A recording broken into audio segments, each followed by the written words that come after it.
guys, so let's talk a little bit about mantra, one of my very favorite things. So music and mantra is something that's really near and dear to my heart, and it's not just because of my husband. I've actually been such a big fan since I was a little girl. I actually still have the birthday present that I picked out for my 5th birthday. It's this vintage pink radio that's so fun, a little cassette player. And even from the time I was in elementary school, I used to make mixtapes for all of my friends. Very into it. So one of the projects that I would love for you guys to do is to build your own moody music playlist.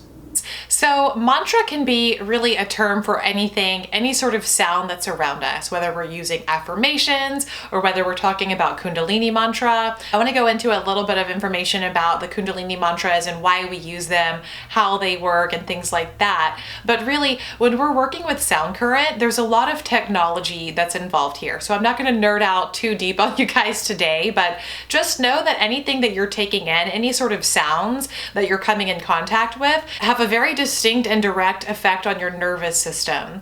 And the good news is you can actually use them strategically to shape your day. So once you start to form a relationship with some of the mantras, you may find that your day just doesn't feel right if you don't hear your mantras. That's definitely the category that I fall into. Now, it doesn't necessarily have to be Kundalini mantras, although pretty much all Kundalini mantras are designed specifically to elevate your vibration. Now, here's the science behind it. All sound is a sound frequency, right? If you remember back to science class, the sound waves and how different sounds are scientifically created differently by, adjusting the way that they come in through the ears, it literally causes a vibration.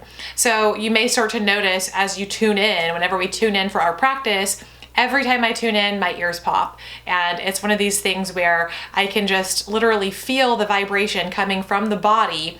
We want to start it from the navel and let it run all the way up the spine and out the sinus cavity.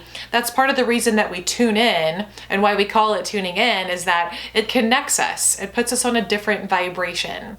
So that's a little bit about the why, or the technology behind what we do. Now, the thing to remember about Kundalini mantra is this. All of the sounds that we work with in Kundalini mantra come from ancient times, where basically these monks or these yogis would go and meditate up high in the mountains in India, and they would make these sounds because of the vibration and because of the effect that they would have on their body. Now, over the generations, they were given specific words or translations, but really the origin was just the sound that they were making. And you'll also start to notice as you work with more of them and get a little bit more into your Kundalini practice, certain mantras will vibrate, or you'll feel it differently in different parts of the body. So certain ones, like when we say hud, hud, hud on specific ones, that's because you want to pull the navel. And then other ones have a different vibration that you may feel like through the glands or through the jaw. And in fact, when your practice reaches a higher level, you'll start to actually find yourself over pronunciating the mantras. That's how they're going to work the very best. If you really move your jaw and your mouth, because what's happening there is you're moving these different muscles and the glands are getting stimulated, and that's what we want. So some of them are more of a strategic approach, and they all came from these ancient sounds, but over the centuries as they've been passed down, they were given translations. So if you're anything like me, I always like to know the details about whatever I'm doing. So there's a great resource at spiritvoyage.com that has pretty much every Kundalini mantra you could imagine, usually several different versions of it. And it's great because it gives you the translation, or what they call the mantrapedia. So if you're really into this, you can look them up and see exactly word for word how each mantra is translated.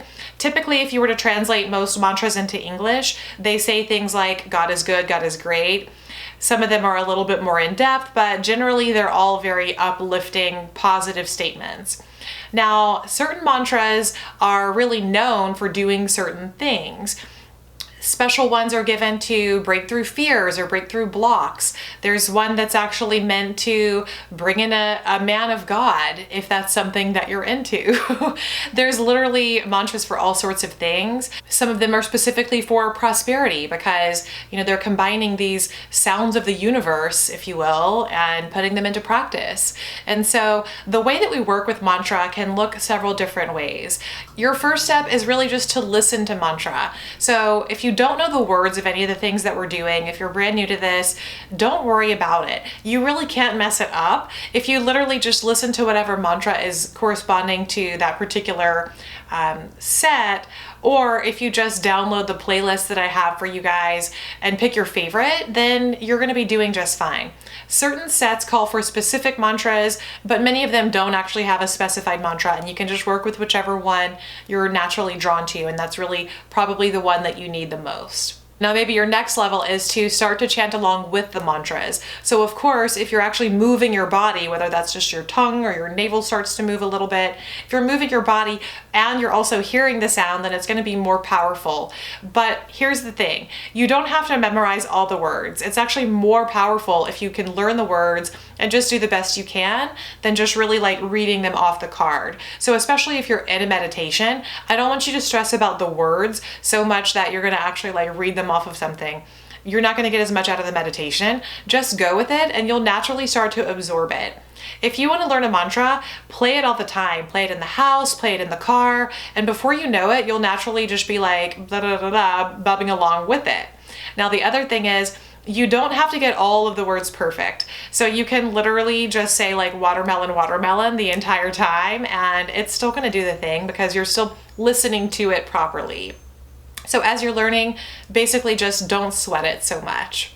Now, if you really do want to advance your practice with mantra, of course, you can learn the proper words for it. And the language that they're in is called Gurmukhi. So it's a little bit of an exciting thing to kind of learn some of the favorite mantras, or if you have one that specifically really resonates with you, then I would definitely say investigate it, get to know it a little bit more deeply, and maybe learn the actual proper Gurmukhi pronunciation the best that you can. It's really fun. Now, another way to work with mantras is totally aside from Kundalini mantras, but just to become really aware of everything in your surroundings. So when you are in the car or on your commute, or when you're watching TV or just around the house, what are the sounds that you're hearing? You can actually start to take control of them and really tweak your energy based on what type of sound current you're putting into your aura and into your brain. One of my favorite activities is my morning playlist, and I'm going to suggest that you guys do the very same thing. Now, I have my Kundalini playlist, and my day never starts out without my Kundalini mantras, but then after that, I turned on my morning mix, and my morning mix is literally a playlist of the most fun, energetic, uplifting songs that make me literally have to dance. I'm not going to demonstrate, don't worry, but it's those really fun like anthem songs that you guys all know and have. Maybe they come from like grade school or high school or whatever, but whatever song is like your jam, like if it comes on at a party, you're like gonna be on the table or whatever, then I want you guys to make a playlist of some of your most fun favorite songs and start to play around with this. Play it on your commute to work, play it while you're in the shower, play it sometime just to kind of get that vibe going higher. It's a really, really fun activity. So on my playlist, it's anything from like Cardi B to some Salt and Peppa to some Taylor Swift, a little Britney, like all of the female forces, the femme fatales, but your playlist can be whatever it is. It's really totally up to you, but I'm going to encourage you guys to incorporate this into your morning routine as a ritual. It really does work. And you know, it just goes to show you that all of our rituals don't always have to be these like sacred, holy things. As beautiful as they are, don't forget to infuse it with a little bit of fun. So add something that makes you feel a little bit sassy, and you're going to carry that energy into your day.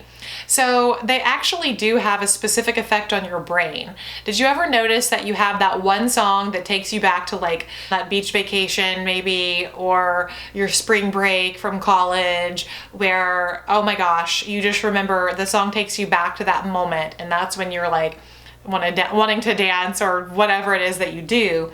So music or any sort of sound current can definitely hardwire in an emotional response within our body. So we just want to be aware of what we're exposing ourselves to and then start to maybe take control of it a little bit. It's almost like the old Pavlov experience. So we're creating a stimulus response through a lot of these things that we're doing. You can use them pretty much through any sensory experience, but especially sound. Now, on the other hand, you may also want to create a playlist that's really soothing and calming. So maybe it's stuff like either some classical music if you're into that, or some binaural beats if that's something that you're into. That's another really cool way to work with technology, because the way that works is it's going to create more of a sensory journey, and you can actually play with specific frequencies that are going to get you to those literally different spots on the emotional scale based on their frequency. Super, super cool stuff here. So I'm going to encourage you guys to spend a little time on this, make an energizing playlist, maybe even make a soothing one that you can play at night or something like that. Also, you can play around with playing mantra while you sleep. It's highly, highly recommended. Gong is actually really fantastic to listen to while you sleep because it's super clearing for the subconscious mind. So there's a set of tracks from White Sun, one of my favorite Kundalini mantra groups, that actually is just nothing but gong, and it's fantastic. It's actually one of the guys that was one of my teachers, who is this gong master. He's literally won Grammys for playing gong, and it's really, really beautiful. So look for White Sun, gong. It's fantastic. Try it out while you sleep. And if you want to experiment with playing mantras while you sleep, but typically you prefer to sleep in silent, you can actually turn the mantras on very, very low so that they're almost just barely audible, and they're still gonna work, and see what a difference it makes for your sleeping and just your general overall mood once you start playing them on a regular basis. So many people that I know actually play mantra 24/7 throughout their home and really believe in the power of the sound current being pumped into your space. So this is just one more level or tool that we can use to really control our energetic vibration and where we're spending our days, so that we're up here versus down here. Play around with it, see how much difference it's going to make in your mood and your overall energy level. I think you guys are going to really enjoy this one. So have fun and send me a screenshot of your playlist. I would love to compare notes because there's nothing I love more than a good playlist.